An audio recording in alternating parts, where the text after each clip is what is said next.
వాళ్ళ చదువు చెప్పేటటువంటి పాఠశాలల యాజమాన్యాలు, పాఠశాలల్లో ఉండేటువంటి ఉపాధ్యాయులనే మీరు రిక్రూట్ చేయలేనప్పుడు నాణ్యమైనటువంటి విద్యను ఎట్లా అందిస్తారు? ప్రజాపాలన ఎట్లా అందిస్తారు? తెలంగాణ రాష్ట్రాన్ని అభివృద్ధి పదంలో ఎట్లా తీసుకుపోతారు?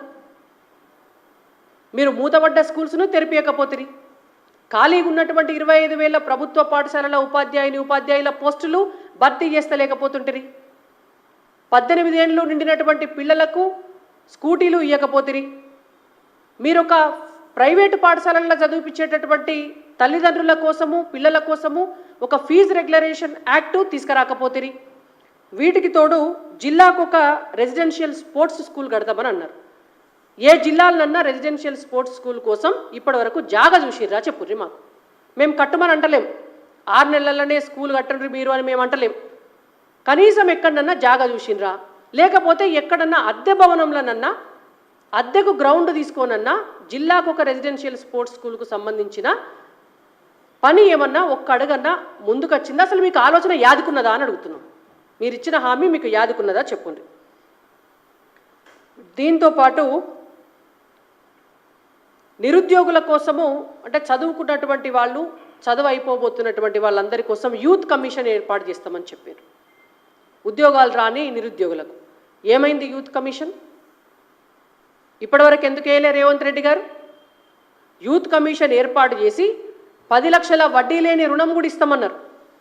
10 లక్షల వడ్డీ లేని రుణం.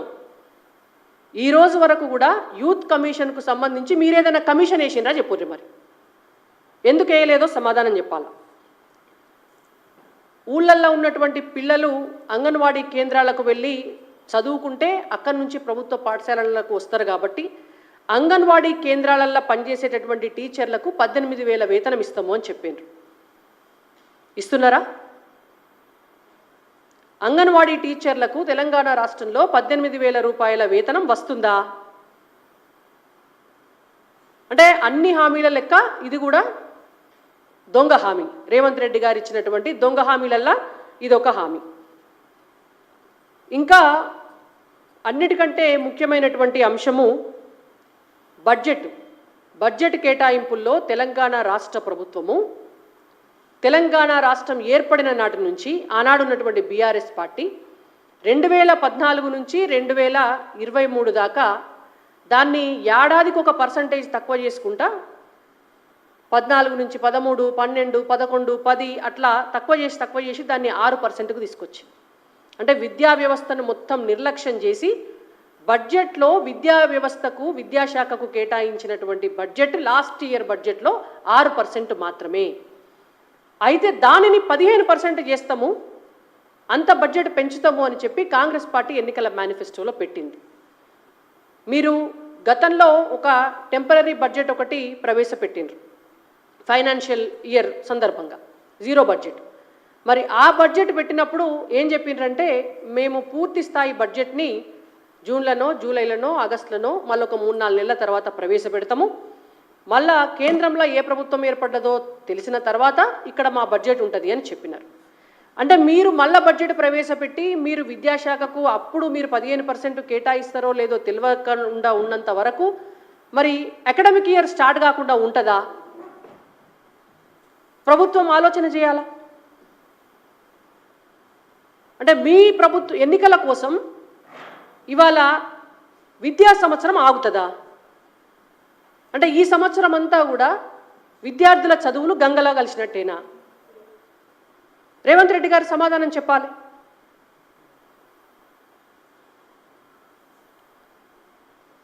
మెగా డిఎస్సి వేసి, ఇందాక నేను మొత్తం ఉద్యోగాలన్నిటి గురించి చెప్పినాను, డిఎస్సికి సంబంధించినటువంటిది కూడా మెగా డిఎస్సి వేసి 6 నెలలల్లా మొత్తం టీచర్ల ఉద్యోగాల భర్తీ చేస్తామని చెప్పిండ్రు. మేం చెప్పింది కాదు, ఇది రేవంత్ రెడ్డి గారు చెప్పింది. 6 నెలలు అయిపోయింది, ఎడబోయింది మీ మెగా డిఎస్సి? ఎక్కడైంది మీ భర్తీ? అంటే నోటిఫికేషన్ల పేరుతోటి, పరీక్షల పేరుతోటి గత బీఆర్ఎస్ పార్టీ ఏం చేసిందో ఇవాళ కాంగ్రెస్ పార్టీ కూడా గదే చేస్తుంది. ఏండ్లకేండ్లు చదువుకొని ఉన్నారు పిల్లలు. మీరు పరీక్షలు పెడతామంటే మీరు నోటిఫికేషన్ ఇచ్చి, మీరు పరీక్ష పెట్టి, మీరు సెలక్షన్ ప్రాసెస్ చేసి, మీరు ఇంటర్వ్యూలు చేసి, మీరు అపాయింట్మెంట్ లెటర్ ఇస్తే తీసుకొని వెళ్ళి జాబ్లో జాయిన్ కావడానికి మొత్తం ప్రాసెస్కి కూడా 3 నెలలు చాలు. 3 నెలలు చాలు మొత్తం ప్రాసెస్కి. కానీ ఇక్కడ లేనిదల్లా మీకు చిత్తశుద్ధి. ప్రభుత్వ విద్యా వ్యవస్థను బాగు చేయాలనే చిత్తశుద్ధి ఇవాళ రేవంత్ రెడ్డి గారికి లేదు.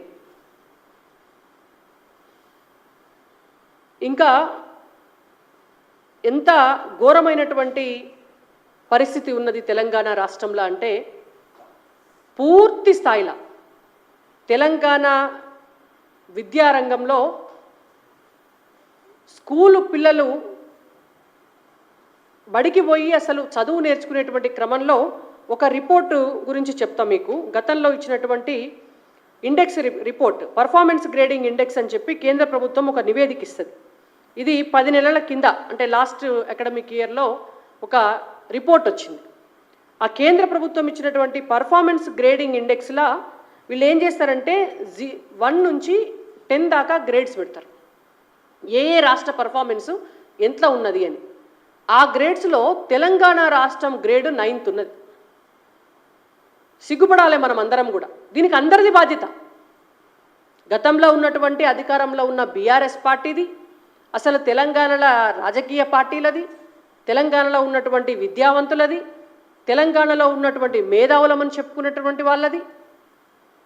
విద్యా వ్యవస్థ ఇంత అధ్వాన్నమైనటువంటి పరిస్థితిలో ఉంటే మరి నెక్స్ట్ జనరేషన్స్ను మనం ఏమని వాళ్ళను ముందుకు తీసుకుపోతాము? వాళ్ళ భవిష్యత్తు ఏంటిది? తెలంగాణ రాష్ట్ర భవిష్యత్తు ఏంటిది?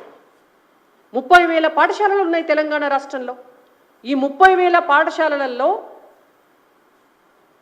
క్వాలిటీ ఆఫ్ ఎడ్యుకేషన్, ఇన్ఫ్రాస్ట్రక్చర్ విషయంలో కావచ్చు, వాళ్ళకి చదువు చెప్పేటటువంటి టీచర్ల విషయంలో కావచ్చు, టీచర్కు విద్యార్థులకు ఉన్నటువంటి రేషియోలో కావచ్చు, దేంట్లో కూడా మనము అసలు చివరి నుంచి 1వ ప్లేస్లో ఉంటామా తెలంగాణ రాష్ట్రం? ఇంకా దేంట్లో అభివృద్ధి చెందుతుంది తెలంగాణ రాష్ట్రం? మొత్తం డిజిటలైజేషన్ చేస్తున్నాము అని చెప్తున్నారు. గత ప్రభుత్వం సర్వనాశనం చేసింది, ఈ ప్రభుత్వం అన్నా ఏం చేస్తుంది అని అడుగుతున్నాం మేము. 30,000 పాఠశాలలకు మీరు కంప్యూటర్లు ఉన్నాయా? 30,000 పాఠశాలలల్లో దానికి సంబంధించి ఐటీ డిపార్ట్మెంట్ తోటి ఈ రోజు వరకు రేవంత్ రెడ్డి గారు ఏదైనా సమీక్ష పెట్టినారా? మీరు కంప్యూటర్స్ని ప్రొవైడ్ చేయకుండా, ల్యాబ్స్ని ప్రొవైడ్ చేయకుండా డిజిటల్ ఎడ్యుకేషన్ని ఎట్లా ఇస్తారు, ఎట్లా ప్రొవైడ్ చేస్తారో తెలంగాణ రాష్ట్ర ప్రభుత్వం చెప్పాలా. ఇంగ్లీష్ మీడియం విద్యను మీరు అందిస్తామంటున్నారు. ఇంగ్లీష్ మీడియంలో పాఠాలు చెప్పేటటువంటి ఉపాధ్యాయులు ఉన్నారా స్కూళ్ళల్లో? దానికి సంబంధించి రేవంత్ రెడ్డి గారు చెప్పాలి. మండలానికి ఒక ఇంటర్నేషనల్ స్కూల్ పెడతామన్నారు. దానికన్నా ఏమన్నా భూమి పూజ చేసినారా ఇప్పటి వరకు? దానికి కూడా సమాధానం చెప్పాలి. ఇది ప్రస్తుతము తెలంగాణ రాష్ట్రంలో ఉన్నటువంటి ఎడ్యుకేషన్ పరిస్థితి.